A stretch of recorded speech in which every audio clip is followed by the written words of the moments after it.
বন্ধুরা, আপনারা দেখতে পাচ্ছেন ছাদ বাগান, ছাদের টপে আম গাছ এবং আমের সিজনে আম হয়, দেখতে অনেক সুন্দর। আরেকটা দেখতে পাচ্ছেন পেয়ারা গাছ। এই যে ছাদ বাগান পেয়ারা গাছ, গাছের মধ্যে পেয়ারা হয়েছে, ছোট ছোট পেয়ারা হয়েছে, দেশি পেয়ারা, অনেক সুন্দর, ভালো লাগছে নিশ্চয়।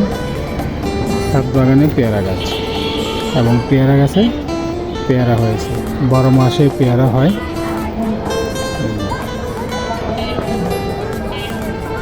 আরও আছে এই যে ছোট ছোট পেয়ারা, ফুল সহ পেয়ারা।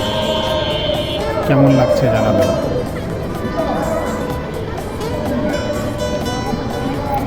অনেকগুলো পেয়ারা হয়েছে পেয়ারা গাছে। ধন্যবাদ।